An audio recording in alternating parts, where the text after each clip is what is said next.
The fluorescent lights of Starlight Children's Hospital hummed their familiar tune, casting pale shadows across the pediatric ward. Room 312 held the same sterile smell of disinfectant and hope that Ryan Matthews had grown accustomed to over the past 3 months. He sat slumped in the uncomfortable vinyl chair beside his daughter's bed, his broad shoulders curved with exhaustion that went deeper than lack of sleep. Olivia lay beneath the thin hospital blanket, her small frame seeming even tinier against the oversized bed. The IV line snaked from her arm to the pole beside her, delivering another round of medication that promised to help but never seemed to cure. Her blonde hair, once thick and lustrous like her mother's, had grown thin from treatments, but her eyes still held that spark of wonder that reminded Ryan why he kept fighting. "Daddy?" Olivia's voice was barely above a whisper. Ryan straightened, instantly alert. "Before we jump back in, tell us where you're tuning in from, and if this story touches you, make sure you're subscribed, because tomorrow I've saved something extra special for you." "What is it, sweetheart? Are you hurting?" She shook her head, the movement barely disturbing her pillow. "I'm okay. You should sleep now. You look really tired." He managed to smile, though it felt heavy on his face. "I'm fine, Liv. Just watching over you." "But you've been watching for so long." Her small hand reached for his, fingers cool and delicate. "Mommy used to say angels watched over people when they slept. Maybe you could let the angels take a turn?" The mention of Sarah hit him like it always did, a sharp intake of breath that he tried to hide. 3 years. And his daughter still spoke of her mother with such natural ease, while he could barely manage to think her name without feeling like he was drowning. "Maybe for just a few minutes," he conceded, leaning back in the chair. He closed his eyes, letting the sounds of the hospital fade into white noise, the distant beeping of monitors, the soft squeak of nurses, shoes on linoleum, the whispered conversations in the hallway. But sleep wouldn't come. It never did, not really. Instead, he listened to Olivia's breathing, counting each rise and fall of her chest like a prayer of its own. Somewhere in that space between wakefulness and dreams, he heard movement from the bed. Through barely opened eyes, he watched his daughter fold her small hands together, her face turned upward toward the ceiling tiles as if they were stained glass windows. Her lips moved silently for a moment, and then, in a voice so soft he almost missed it, she spoke. "God, please send me a new mommy." The words hit Ryan like a physical blow. His chest tightened, and he had to force himself to remain still, to keep his breathing even. Olivia continued, her childish faith so pure it was almost painful to witness. "I know Daddy misses my first mommy, and I do too, but I think we're both really lonely, and maybe you could send someone who would take care of Daddy too, because he forgets to eat sometimes and he never smiles anymore." She paused, considering. "Someone nice who wouldn't mind that I get sick a lot. Someone who would love us both. Amen." She settled back against her pillow with a contented sigh, as if she had just solved the world's most complex equation. Within minutes, her breathing had deepened into the rhythm of sleep, leaving Ryan alone with the weight of her innocent request. He wanted to be angry. Part of him was. How could she ask for someone to replace Sarah? How could she not understand that what they had was sacred, irreplaceable? But another part of him, a part he tried desperately to silence, ached with the recognition of truth in her words. The soft sound of footsteps in the doorway made him look up. Father Samuel Ortiz stood there, his kind face creased with understanding. The hospital chaplain was a fixture in the pediatric ward, a man who had seen every kind of grief and somehow still managed to radiate peace. "Couldn't help but hear," Father Samuel said quietly, stepping into the room. "Children have a way of cutting straight to the heart of things, don't they?" Ryan's throat felt tight. "She doesn't understand what she's asking. Doesn't she?"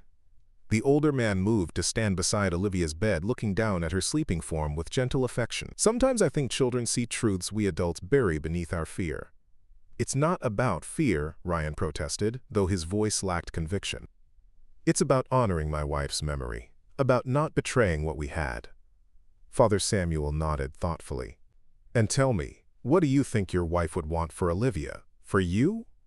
The question hung in the air between them, and Ryan found he couldn't answer. Because he knew, deep in his heart, what Sarah would want. She had been love personified, generous and nurturing and fierce in her devotion to family. She would want Olivia to have a mother's touch, would want Ryan to find happiness again. But knowing and accepting were two very different things.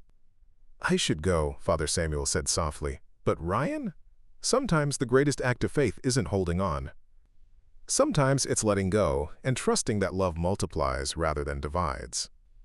As the chaplain's footsteps faded down the corridor, Ryan sat in the darkness, his daughter's prayer echoing in his mind like a song he couldn't shake. Outside, the city lights twinkled beyond the hospital window, and somewhere in that vast night, he wondered if anyone was listening to the prayers of a lonely little girl. The morning light filtered through the hospital windows with that particular quality that seemed to exist nowhere else, thin and hopeful but somehow filtered of warmth. Ryan had managed maybe an hour of real sleep before the bustle of shift change stirred him awake. Olivia was already up, sitting cross-legged on her bed and working on a coloring book that featured princesses with impossibly small waists and enormous smiles. "Good morning, sunshine," he said, stretching the kinks from his neck. "How are you feeling today?" "Better," she replied, not looking up from her careful work of staying within the lines. "My tummy doesn't hurt as much. Do you think that means the medicine is working?" Before he could answer, a soft knock came at the door. "Good morning. I hope I'm not interrupting anything important." The voice was warm and musical, with just a hint of an accent that Ryan couldn't immediately place. A woman stepped into the room, wearing scrubs decorated with tiny rainbows and clouds. Her dark hair was pulled back in a practical ponytail, but a few strands had escaped to frame her face. She had the kind of smile that reached her eyes, genuine and unguarded.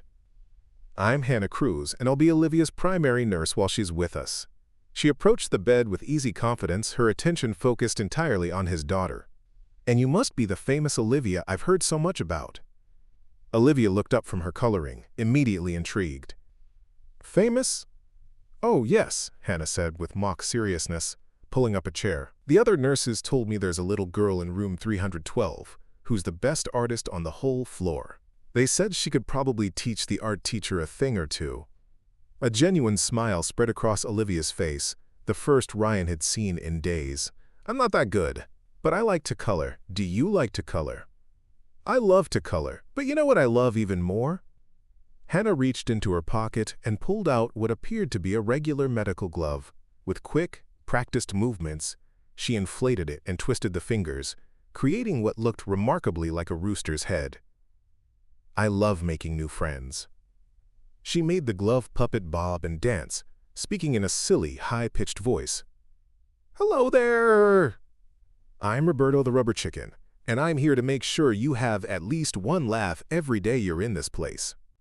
Olivia burst into giggles, a sound so pure and delightful that Ryan felt his chest loosen for the first time in weeks. She reached out tentatively to touch the puppet, and Hannah made Roberto peck gently at her finger.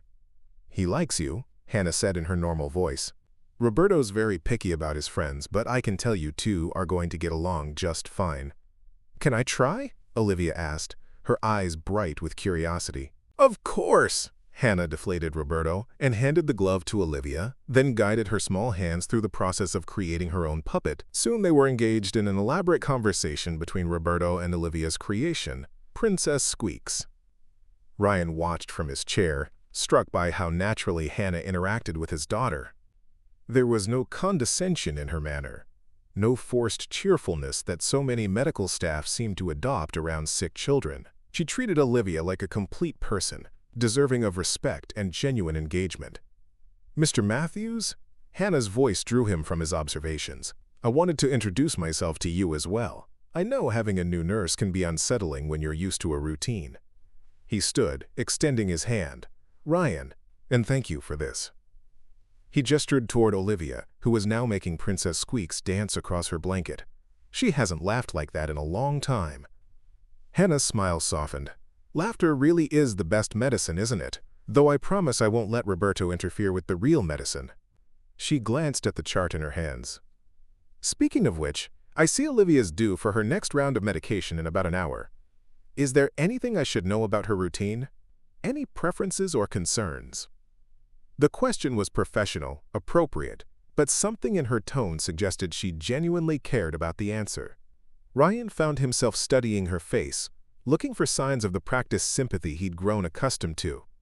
Instead, he saw something that looked like authentic interest. "She gets nervous about the IV," he said finally. "Sometimes she needs a few minutes to work up to it." "Of course. We'll take all the time she needs. Hannah looked back at Olivia, who was still absorbed in her puppet play. Would it help if Roberto came along to keep her company? Daddy, did you hear that? Roberto can come with me. Olivia looked up at Ryan with such hope in her eyes that he felt his carefully maintained emotional distance waver.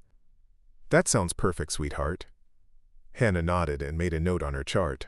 I'll be back in a little while then. It was wonderful to meet you both. She paused at the door, looking back. Olivia, you take good care of Princess Squeaks for me, okay? She's very special.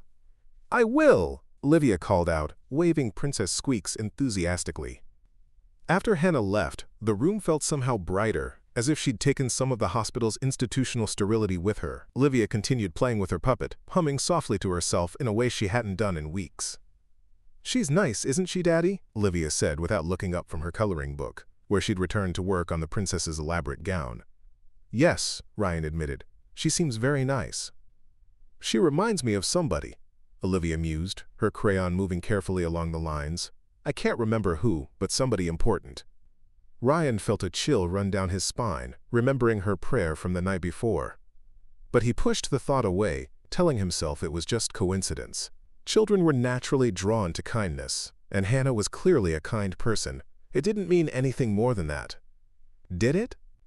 As the morning wore on and Hannah returned to administer Olivia's medication with Roberto providing comic relief, Ryan found himself watching the interaction with growing unease. Not because Hannah was doing anything wrong, but because she was doing everything right. The way she anticipated Olivia's needs, the gentle firmness with which she handled the medical procedures, the easy laughter she brought to their sterile little world. It was exactly what Olivia had prayed for, and that terrified him more than he was willing to admit. The afternoon sun slanted through the hospital room's windows, creating patterns of light and shadow that danced across the linoleum floor. Ryan had spent the morning trying to focus on work emails, but his laptop screen might as well have been blank for all the attention he was paying it. Every few minutes, his eyes drifted to Olivia, who seemed more animated than she'd been in weeks. Daddy, look! Olivia held up her latest artistic creation, a drawing of what appeared to be a rainbow with legs. Hannah showed me how to make the colors blend together. See how the blue becomes purple? That's beautiful, sweetheart. Ryan saved his work and closed the laptop. There wasn't much point in pretending he could concentrate anyway. What else did Nurse Hannah teach you? She taught me that my IV doesn't hurt as much if I think about something happy while she changes it. And she knows all the best songs. Oh, and she promised to bring me a real art pad tomorrow, not just this coloring book. Ryan felt a familiar tightness in his chest. Olivia, you know Nurse Hannah is just doing her job, right? She's here to help you get better, but she has lots of other patients to take care of too. Olivia's face fell slightly. I know that, Daddy. But she's still nice to me. Is it wrong to like her? The innocent question hit him harder than any accusation could have. No, sweetheart. Of course it's not wrong to like her. I just don't want you to get too attached to people who might not be around forever. Like Mommy? The words were so quiet Ryan almost missed them. He felt his throat close up. That's different, Liv. That was… Mommy couldn't help what happened to her. Olivia nodded solemnly, but her attention was already drifting back to her drawing.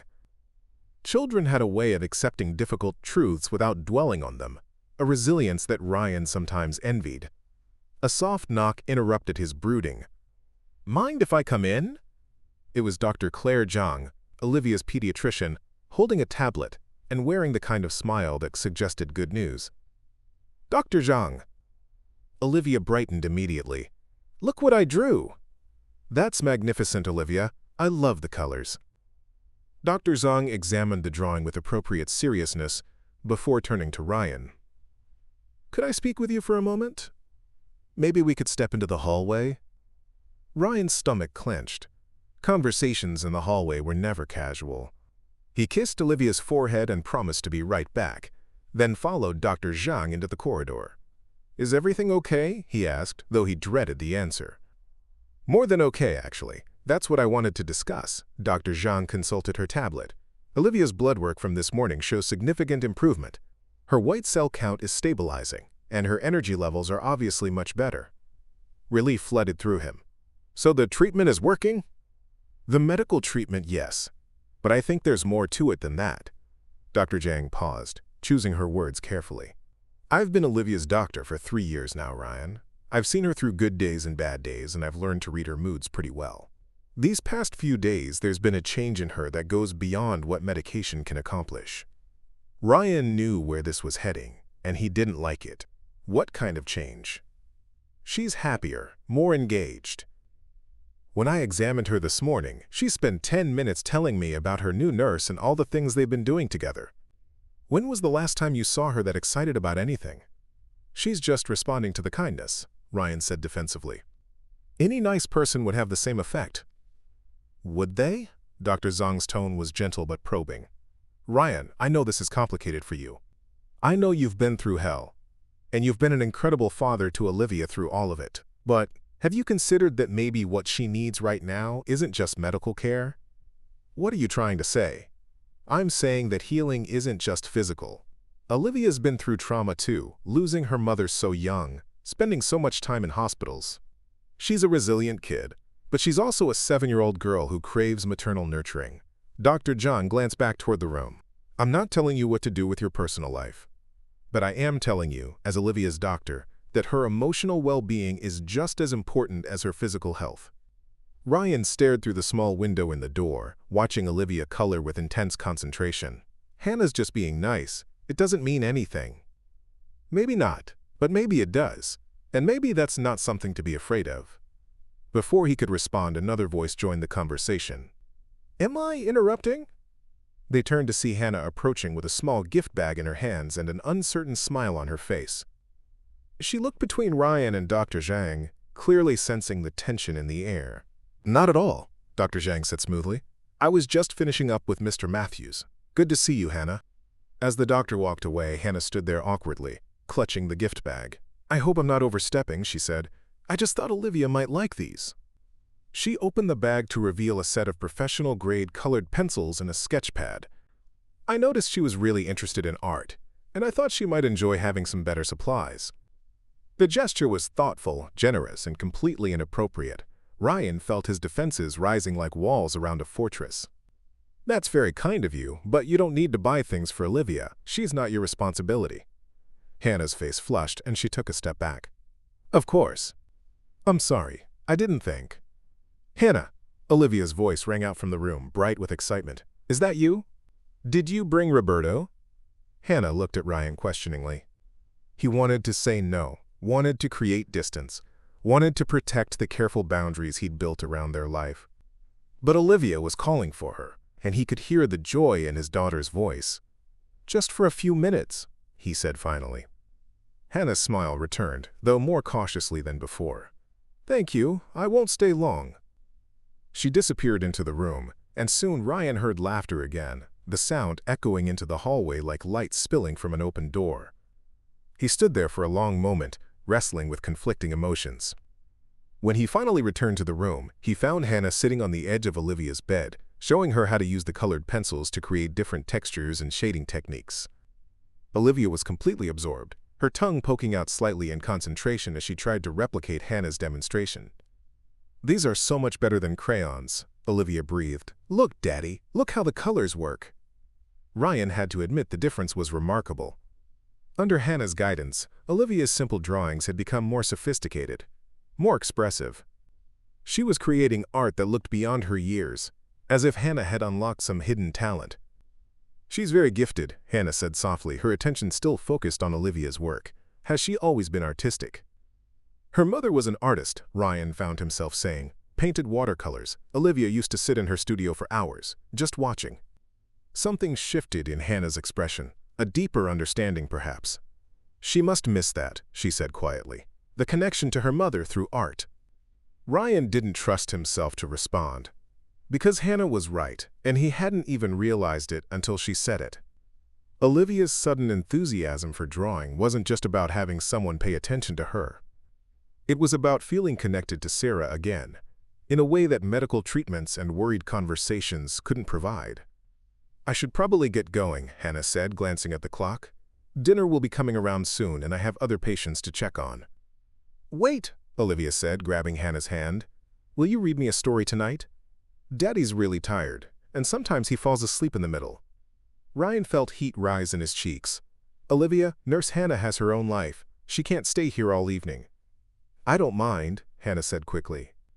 "I mean, if it's okay with you. I usually work late anyway, and I love reading stories."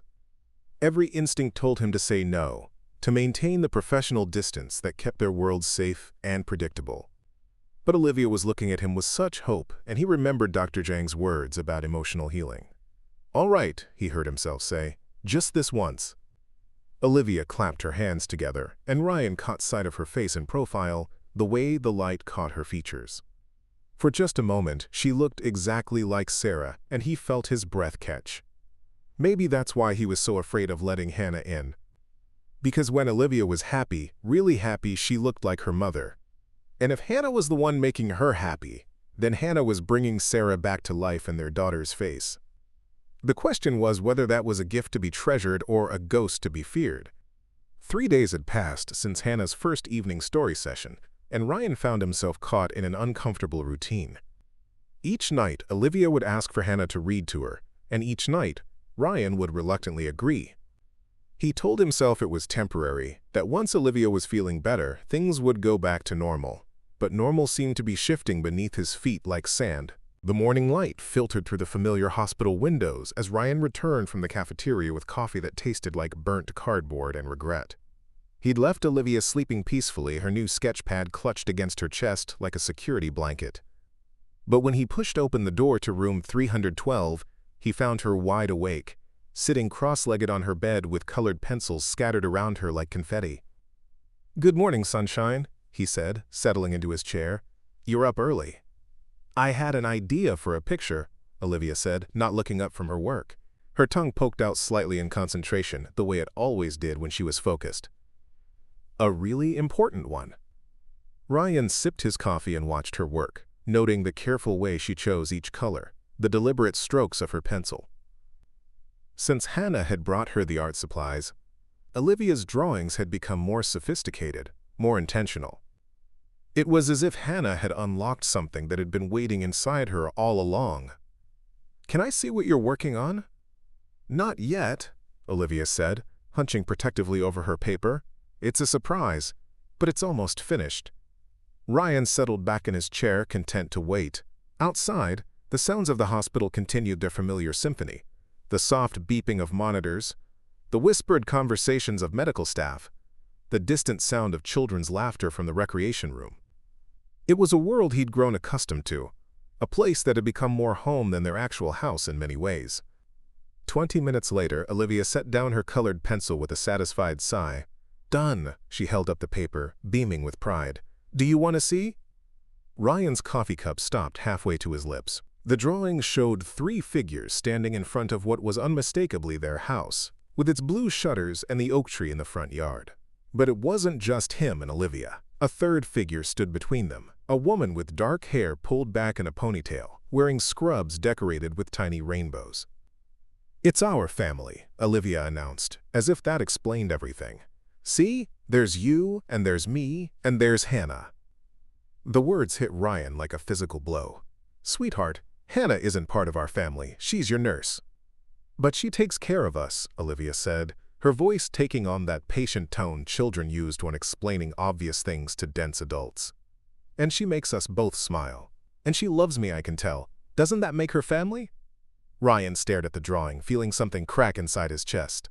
The 3 figures were holding hands, all of them smiling, and there was something so natural about the composition that it looked like a photograph of a life he'd never lived. "Olivia, families are more complicated than that."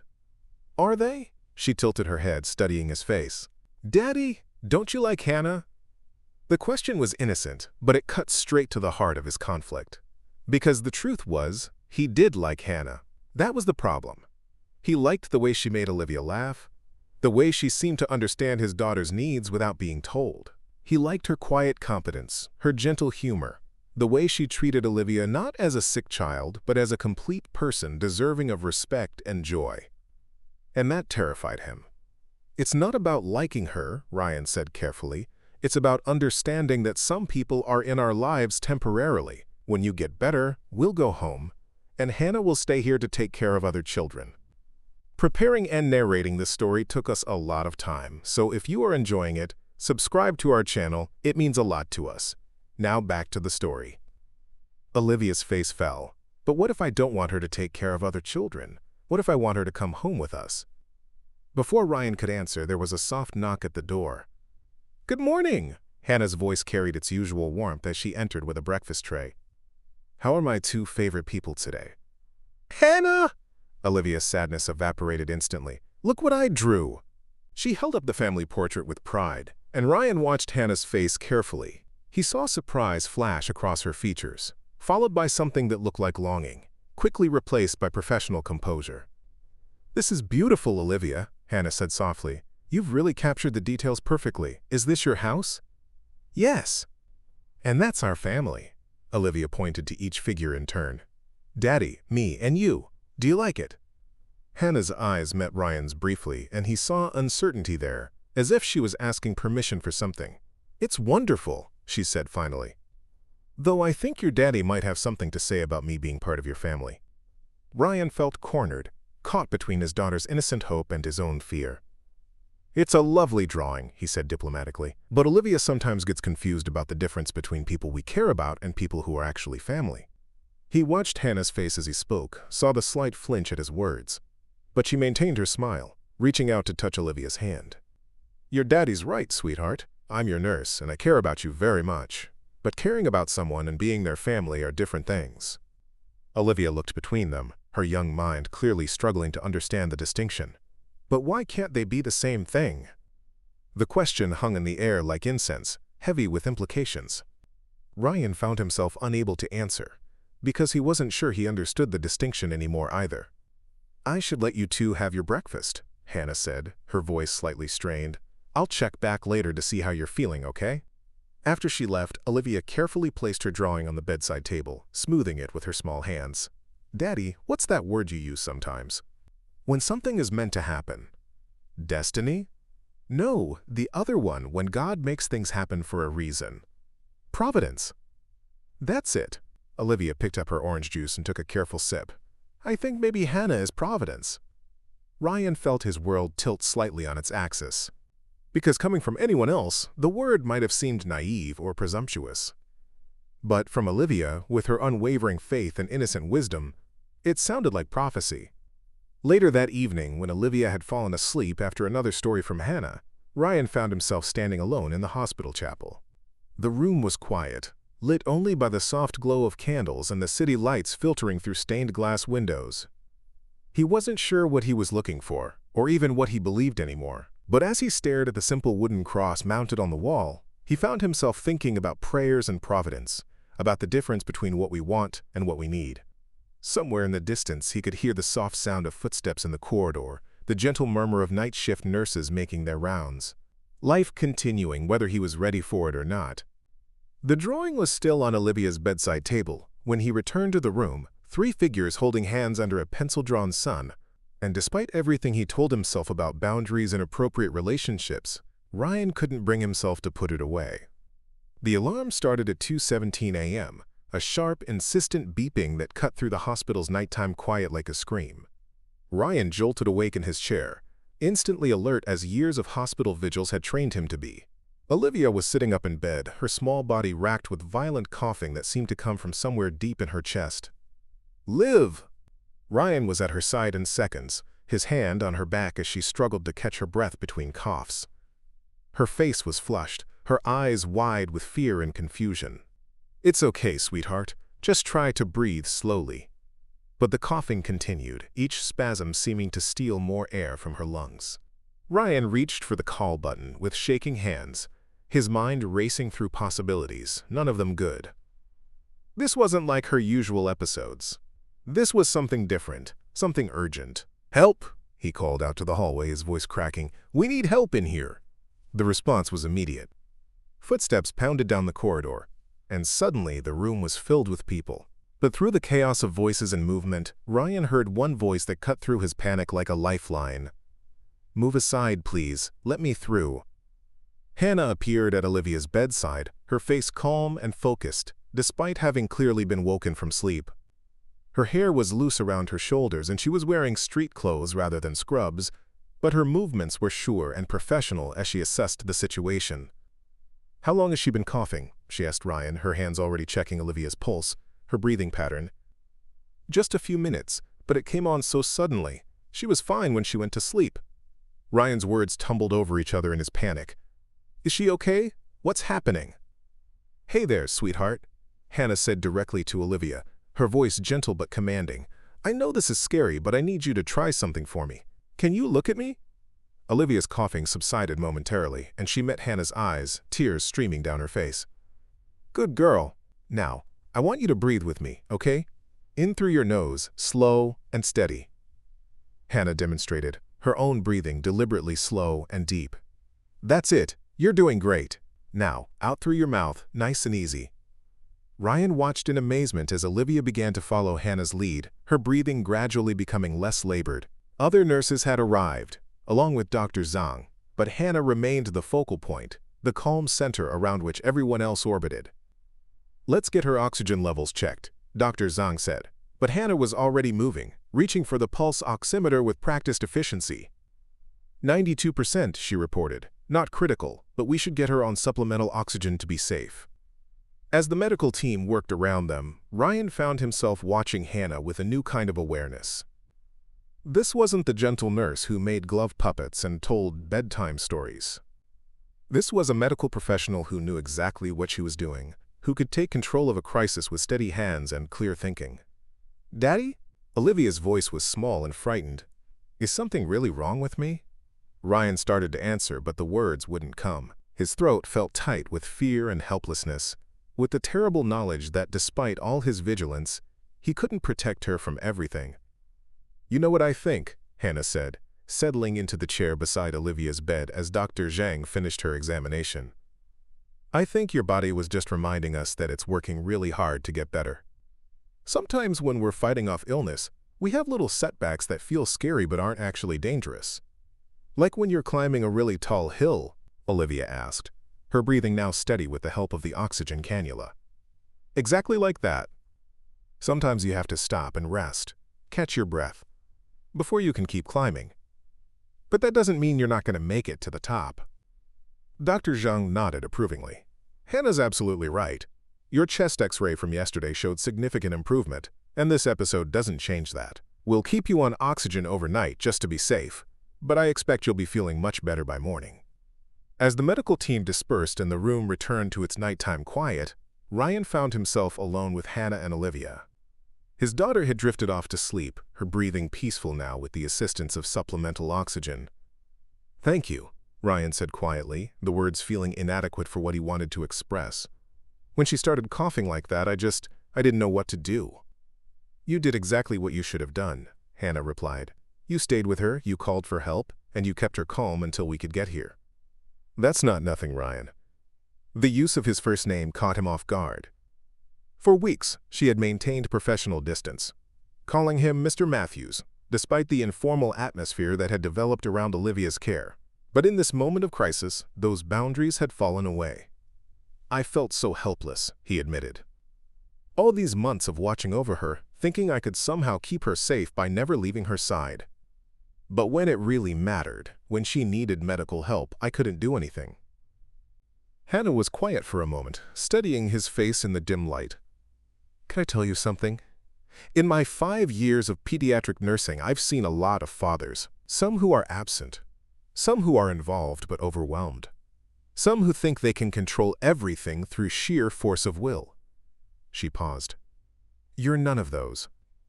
You're a father who loves his daughter so much that you've forgotten how to take care of yourself. And that kind of love, that constant presence and devotion, that's not helpless. That's everything." Ryan felt something loosen in his chest, a knot of guilt and inadequacy that he'd been carrying for months. "Sometimes I feel like I'm failing her. Like she needs more than I can give. She needs her father," Hannah said simply. "She needs the man who holds her hand during procedures and reads to her when she can't sleep, and worries about every detail of her care. She needs someone who loves her unconditionally, who sees her as more than just a patient."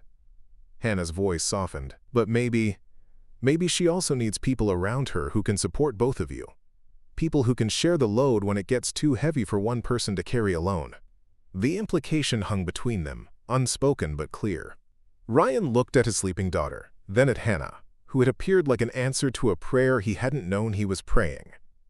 "I'm scared," he said finally, the admission coming out in barely a whisper. "Of what?"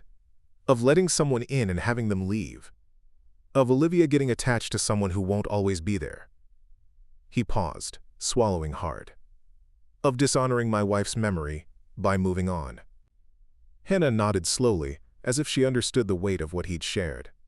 Fear is natural. But maybe the question isn't whether to be afraid. Maybe the question is whether to let fear make your decisions for you. She stood to leave, then turned back. "For what it's worth, I don't think love dishonors memory. I think it honors it. Your wife loved Olivia, right? She would want her to be happy, to feel cared for, to have all the love possible in her life." As Hannah's footsteps faded down the corridor, Ryan sat in the quiet room, listening to the gentle hiss of oxygen and the steady rhythm of his daughter's breathing. Outside, the city slept on, unaware that in room 312 of Starlight Children's Hospital, a man was beginning to understand the difference between protecting and imprisoning, between honoring the past and embracing the present. For the first time in 3 years, he allowed himself to consider the possibility that maybe, just maybe, his heart was big enough for both. The following evening brought an unusual quiet to the pediatric ward. Several children had been discharged that day, leaving behind an almost meditative stillness broken only by the soft beeping of monitors and the distant murmur of the nursing station. Olivia had recovered completely from her episode the night before, her energy returning with the resilience that seemed unique to children. "Once upon a time," Hannah began, settling into the chair beside Olivia's bed with a worn copy of The Secret Garden in her hands, "there was a little girl named Mary who had lost everything she thought she knew about the world." Ryan listened from his usual spot, noting how Hannah's voice took on different qualities for different characters, how she made even the most familiar stories feel fresh and alive. Olivia lay propped against her pillows, her new sketchpad forgotten in her lap as she became absorbed in the tale of hidden gardens and healing friendships. "The garden was locked away," Hannah continued, "covered in ivy and brambles, forgotten by everyone except the wind and the rain. But Mary believed that something beautiful could grow there again, if only someone cared enough to tend it." As the story unfolded, Ryan found himself studying Hannah's face in the soft lamplight. There was something different about her tonight, a wistfulness that hadn't been there before. When she reached the part where Mary first discovers the hidden door, her voice caught slightly, and she had to clear her throat before continuing. "Is the garden sad because nobody loves it anymore?" Olivia asked, her eyes heavy with approaching sleep. "Maybe a little," Hannah replied softly. "But I think gardens, like people, can learn to bloom again when they find the right kind of care." Within minutes, Olivia had drifted off to sleep, her breathing deep and peaceful. Hannah closed the book and sat quietly for a moment, her fingers tracing the worn cover. "That's always been one of my favorites," she said to Ryan, her voice barely above a whisper. "The idea that broken things can be made beautiful again." "You seem tired tonight," Ryan observed. "Long day?" Hannah smiled, but it didn't quite reach her eyes. They're all long days in pediatrics. But yes, today was challenging. She stood to leave, but something in her manner made Ryan speak before he could second-guess himself. "Would you like some coffee?" The family lounge has one of those machines that actually makes something that tastes like coffee instead of cardboard. Hannah hesitated, glancing back at Olivia's sleeping form. "I shouldn't. I have notes to finish and—" "5 minutes," Ryan said. "You look like you could use a break." The family lounge was empty except for a woman sleeping in one of the recliners, her husband's jacket draped over her shoulders. Ryan and Hannah settled at a small table by the window, their coffee cups steaming in the fluorescent light. "Can I ask you something?" Ryan said after a moment of comfortable silence. "Of course." "Why pediatrics? It must be heartbreaking sometimes, working with sick children." Hannah was quiet for so long that Ryan wondered if he'd overstepped. Then she began to speak, her voice soft and measured.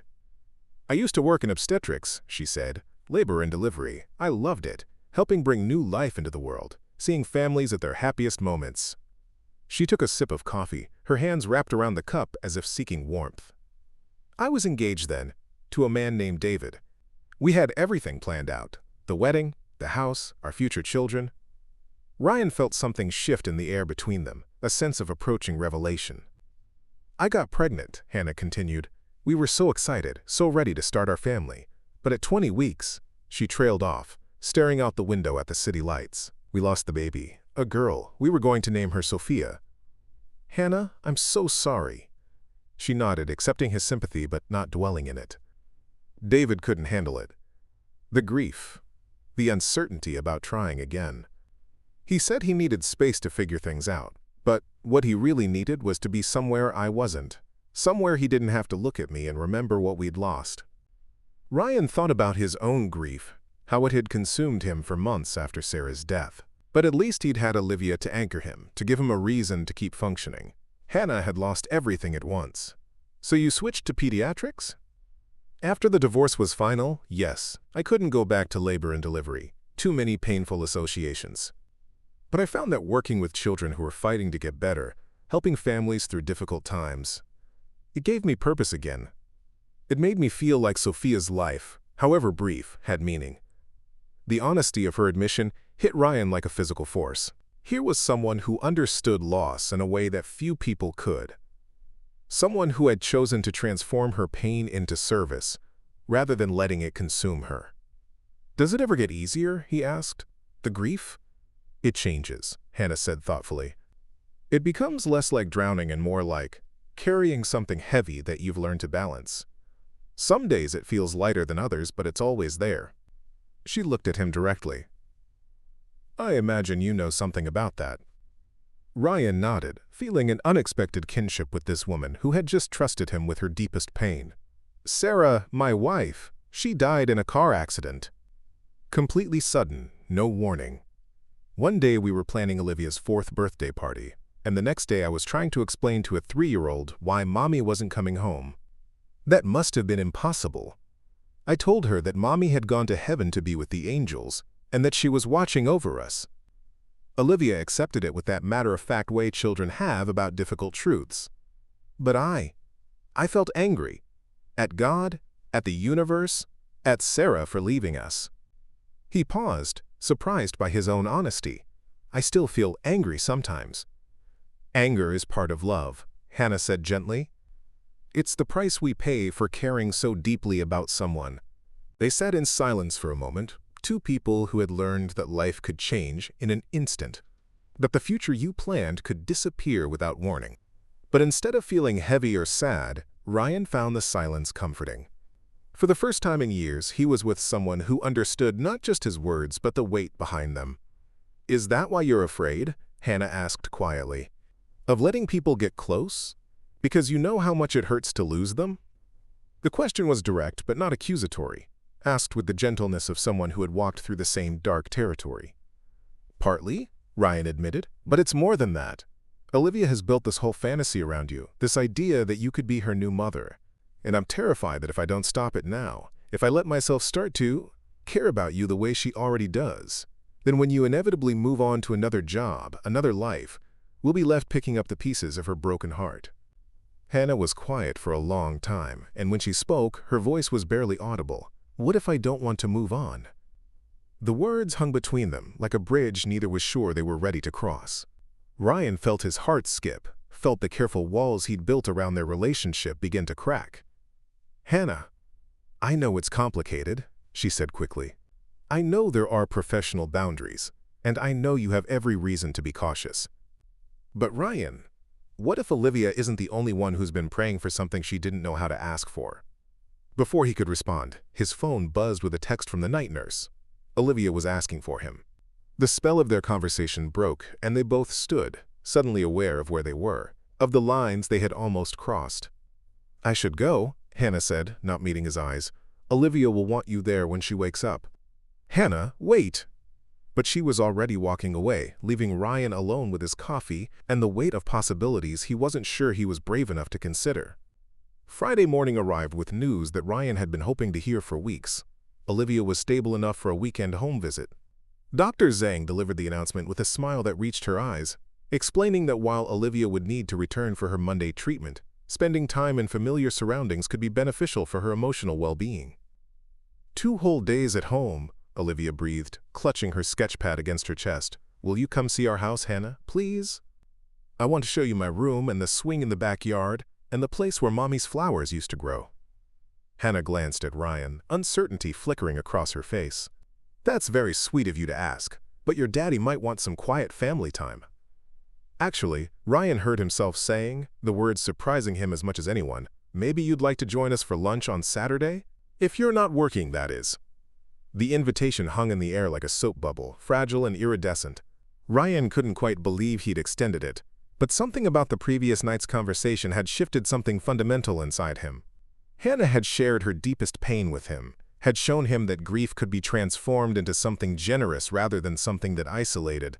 Maybe it was time to test whether the world outside the hospital could hold the 3 of them together. I'd love that, Hannah said softly, her smile genuine and warm. If you're sure. I'm sure, Ryan replied, and was surprised to find that he meant it. Saturday dawned bright and clear, with the kind of autumn sunshine that made everything look newly painted.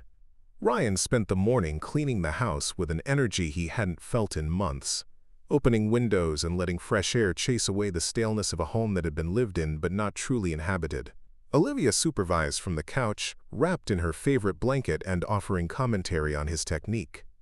The kitchen looks good, Daddy, but you missed the spot by the refrigerator where I spilled juice last week. Thank you, Inspector, Ryan said, attacking the missed spot with renewed vigor. Anything else? You should put flowers on the table. Hannah likes flowers. She told me so when we were talking about the garden in the story. Ryan paused, spray bottle in hand. Sarah's garden had been barren for 3 years now, overgrown with weeds and neglect. But there was a grocery store nearby that sold arrangements, simple bouquets that might brighten the dining room without carrying too much weight of memory. When Hannah arrived at noon, carrying a small gift bag and wearing jeans and a soft blue sweater that made her look younger, more approachable, Ryan felt something flutter in his chest that he'd almost forgotten how to recognize. Welcome to our house, Olivia announced grandly, reaching for Hannah's hand. Come on, I'll give you the tour. Ryan watched as his daughter led Hannah through their modest home, pointing out treasures that only a 7-year-old would consider significant. The loose floorboard in the hallway that squeaked like a mouse, the kitchen cabinet where she'd hidden a tooth for the tooth fairy, the living room window that caught rainbows when the sun hit it just right.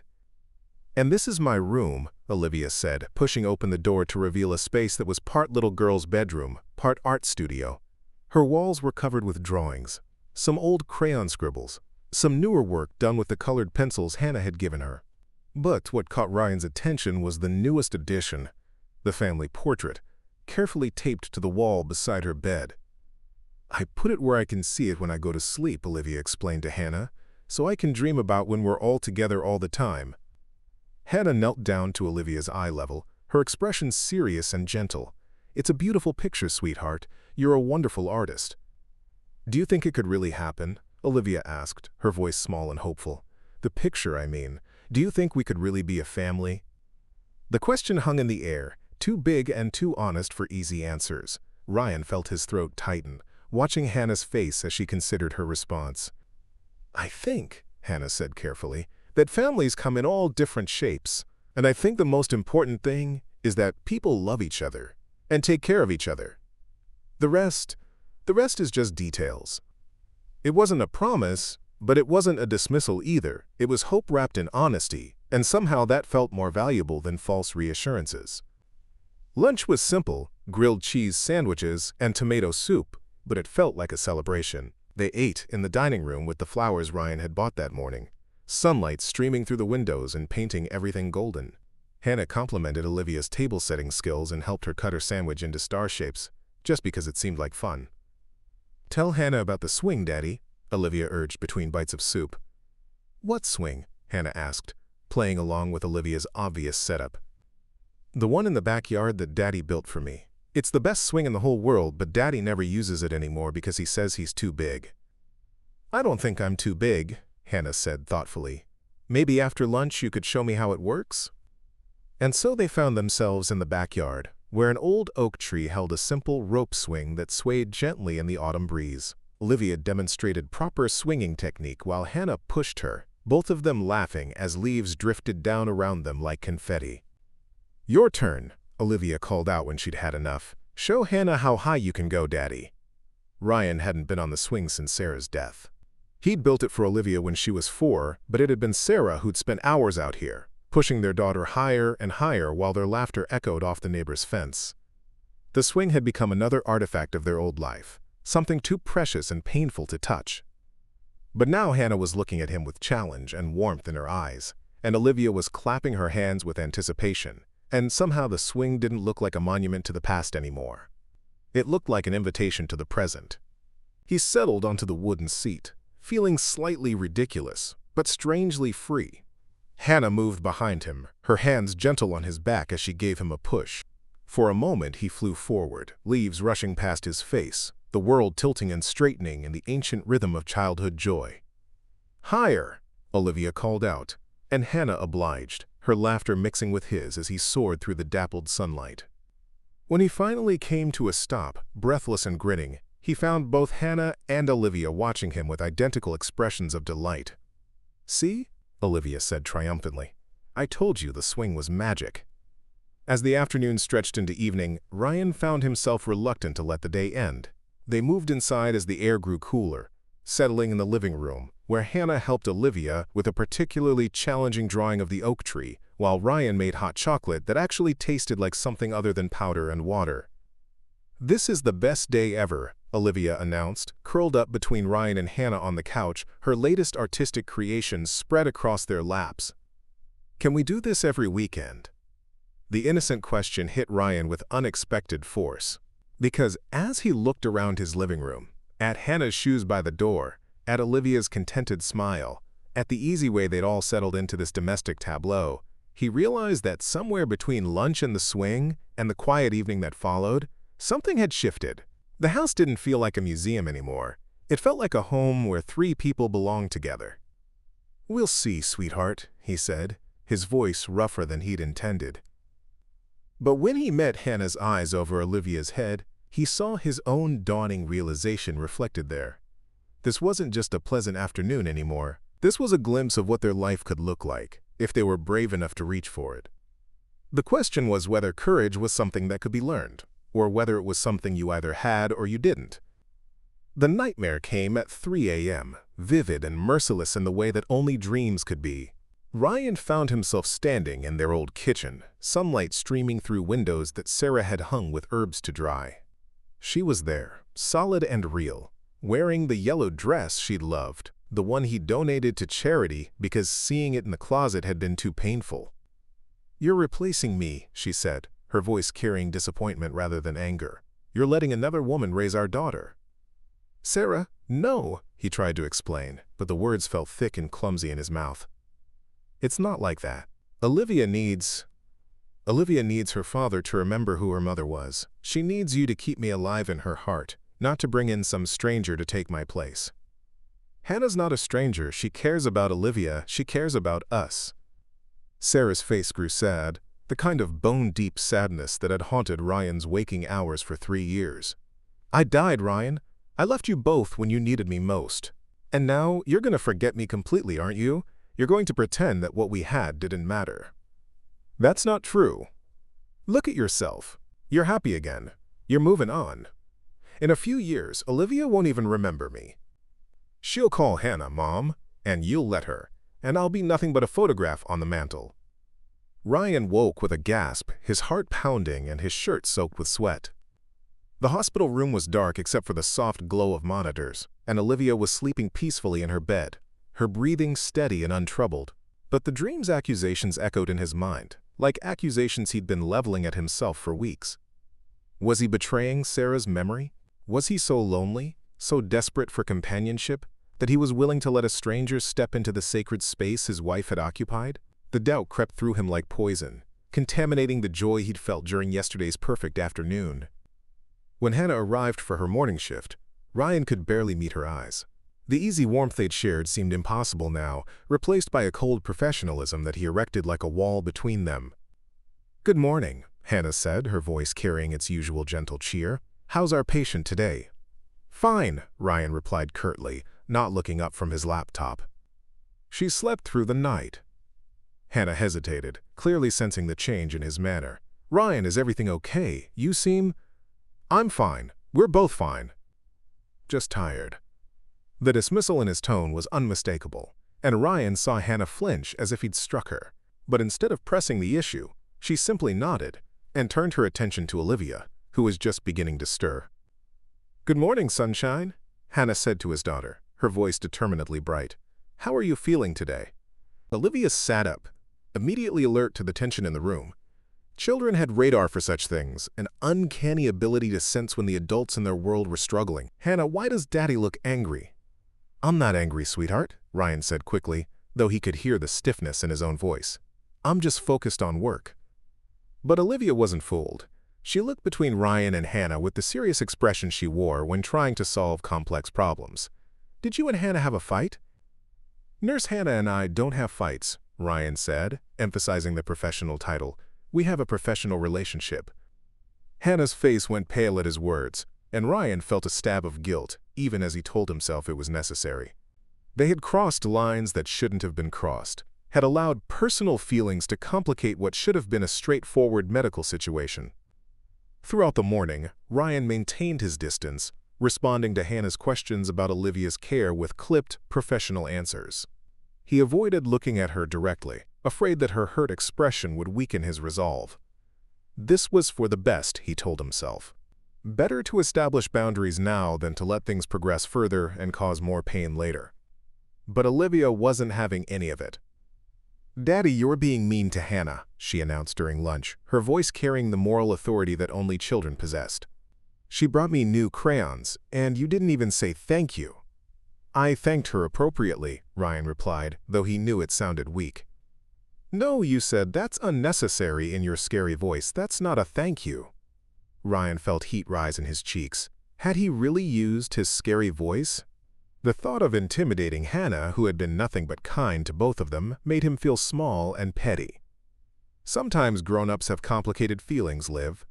It doesn't mean I don't appreciate Nurse Hannah's kindness. Then why won't you look at her, and why did she go to the bathroom and not come back for a really long time? And why did her eyes look red when she finally did come back? The accusations hit Ryan like physical blows. He'd made Hannah cry. In his effort to protect himself and Olivia from potential future pain, he'd caused immediate, real hurt to someone who deserved better. By afternoon, word had apparently spread through the nursing staff that something was wrong. Dr. Zhang appeared for an unscheduled visit, her professional demeanor not quite hiding her concern. How are we doing today, Olivia? She asked, conducting a quick examination. Daddy's being weird, Olivia reported matter-of-factly. He won't talk to Hannah properly, and she looks sad all the time now. Dr. Zhang glanced at Ryan with raised eyebrows. Is that so?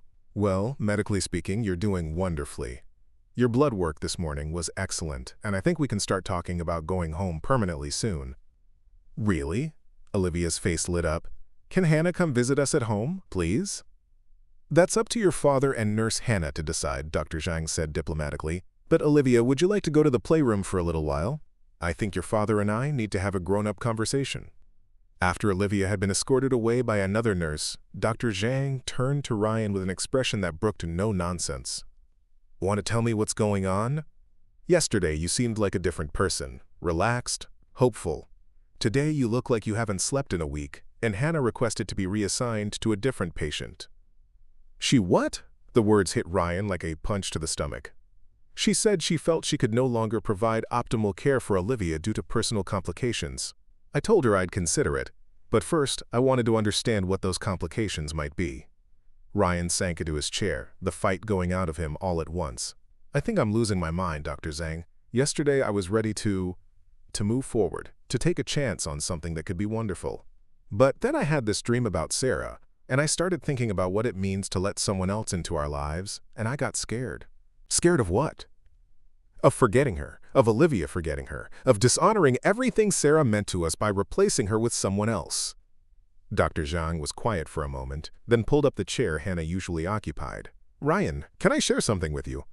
I've been practicing medicine for 15 years, and I've seen a lot of families deal with loss, and I've noticed something interesting. The people who are most afraid of dishonoring their loved one's memory are usually the ones who love them most deeply. Ryan looked up at her, surprised by the observation. The parents who worry about replacing a child who died are the ones who would never actually replace them. The widowed spouses who agonize over moving on are the ones who loved most completely. She leaned forward.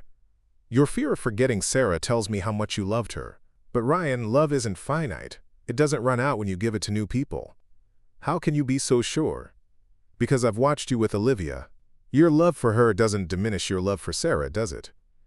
If anything, loving Olivia probably makes you love Sarah more, because she gave you this incredible daughter. The truth of her words hit Ryan like revelation.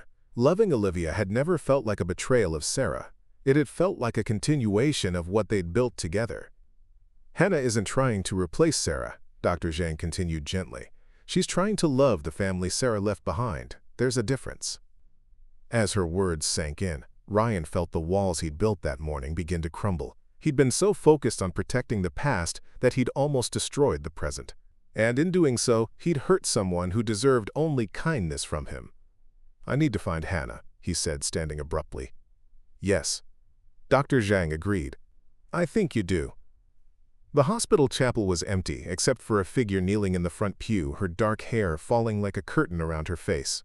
Hannah's shoulders shook with quiet sobs, and Ryan felt his heart break completely as he realized the depth of pain his fear had caused. Hannah? He spoke her name softly, not wanting to startle her. She looked up, her eyes red and swollen, and quickly wiped her face with the back of her hand. Ryan, I didn't know anyone was here. Can I sit with you? She nodded, moving slightly to make room on the wooden pew. For a moment they sat in silence, surrounded by the chapel's peaceful atmosphere and the weight of words that needed to be spoken. I'm sorry, Ryan said finally. What I did today, the way I treated you, there's no excuse for it. You don't owe me an apology, Hannah replied, though her voice was thick with emotion. I should have maintained better boundaries. I let myself get too attached, and it compromised my professional judgment. No. The word came out sharper than Ryan intended. Don't do that. Don't minimize what this is because I got scared and acted like an ass.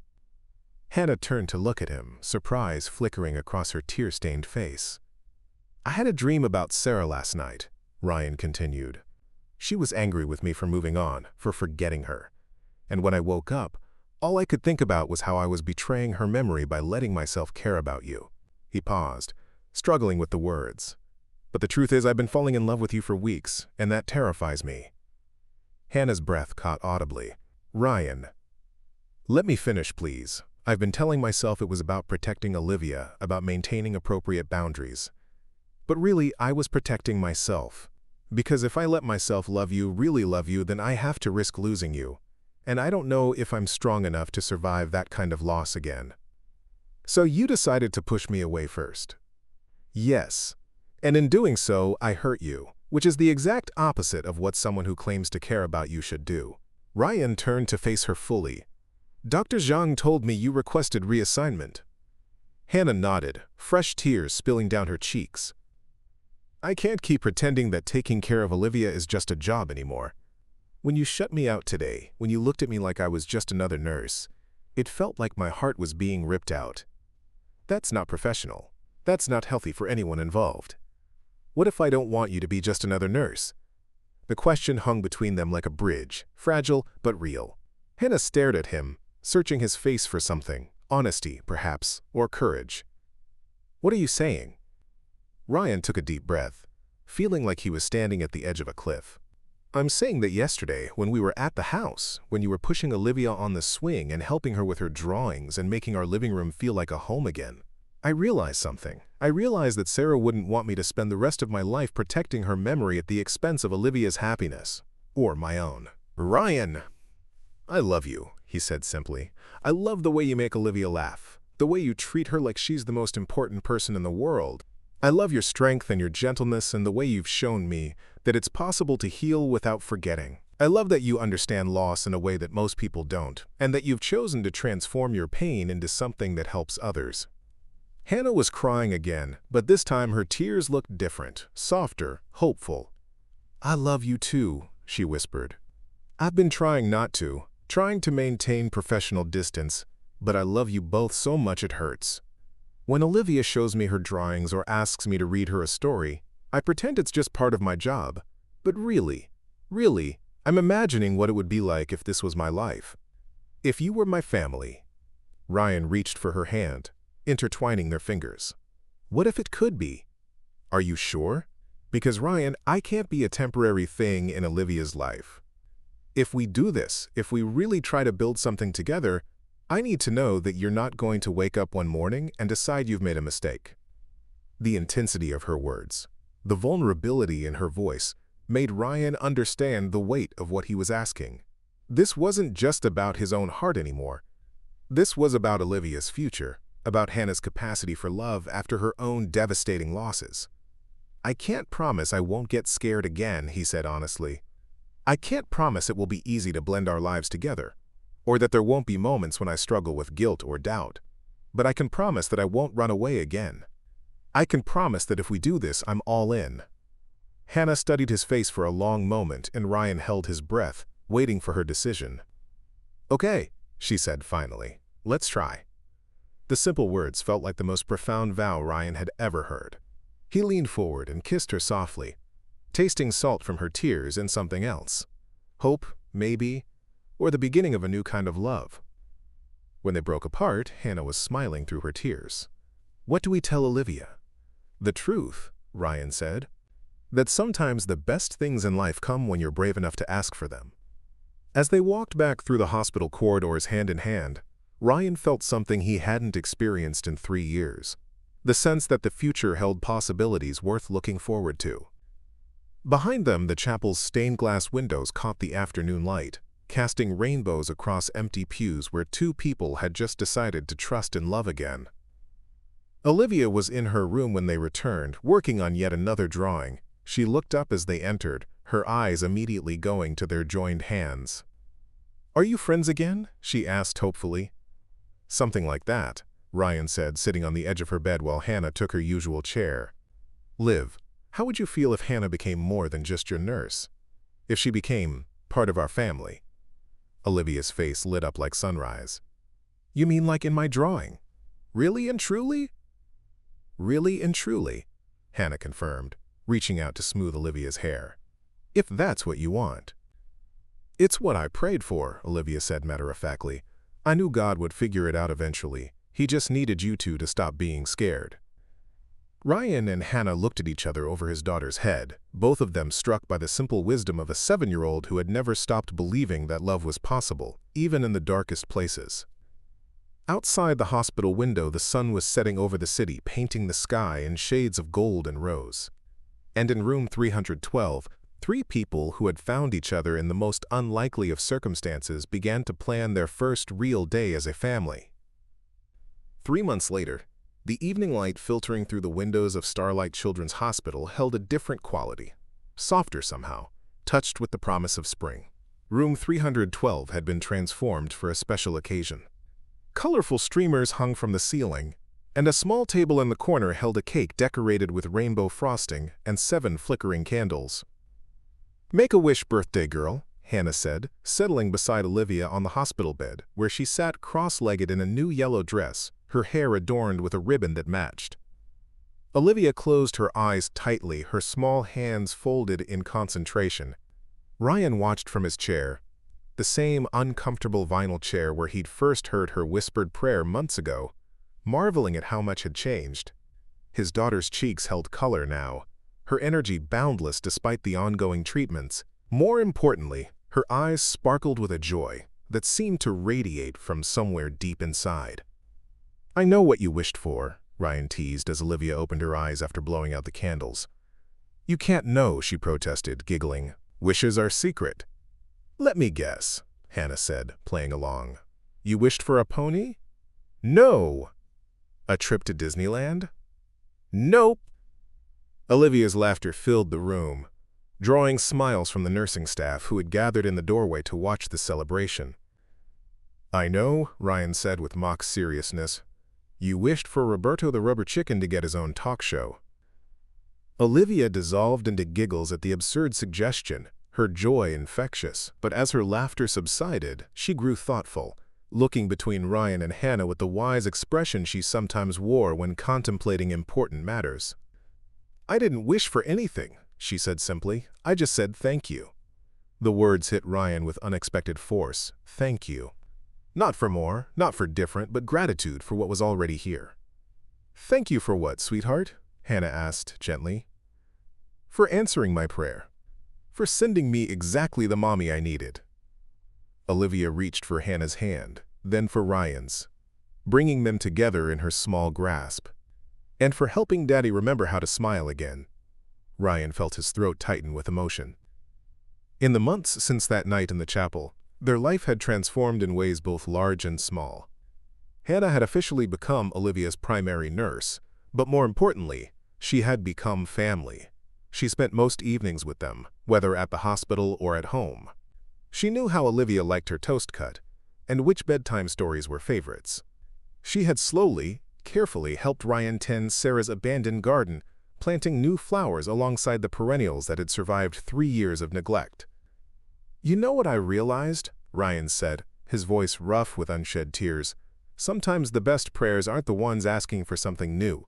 Sometimes they're the ones that help us recognize what we already have." Hannah squeezed his hand, understanding passing between them without words.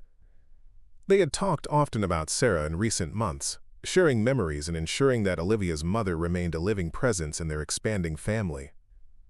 Hannah had never tried to replace Sarah, only to honor her by loving the family she had left behind. "I have something for you," Hannah said to Olivia, reaching for a wrapped package on the bedside table. "It's not really a birthday present. It's more like a family present." Olivia unwrapped the gift carefully, revealing a professional family portrait in a silver frame. The photograph had been taken the week before in the hospital's garden, the three of them laughing at something Ryan had said, their faces bright with genuine happiness. "For your bedside table at home," Hannah explained. "So when you look at it, you'll remember that some prayers get answered in the most beautiful ways." Olivia studied the photograph, her face serious and thoughtful. "It looks like the drawing I made, doesn't it? The one of our family." "It looks exactly like that," Ryan agreed, remembering the crayon drawing that still hung on Olivia's bedroom wall at home. As the evening wound down and the hospital settled into its nighttime rhythm, the three of them sat together in the familiar room that had become a sanctuary of healing.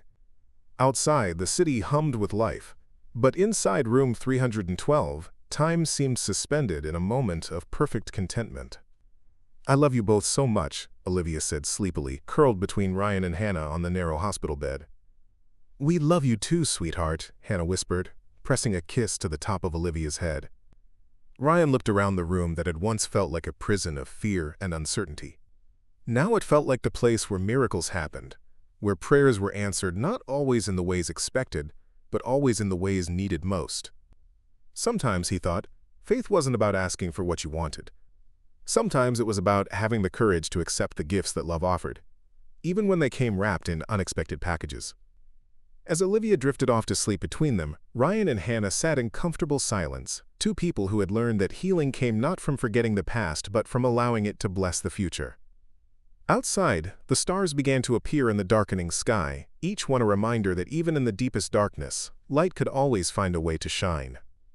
Up next, you've got 2 more standout stories right on your screen. If this one hit the mark, you won't want to pass these up. Just click and check them out. And don't forget to subscribe and turn on the notification bell so you don't miss any upload from us.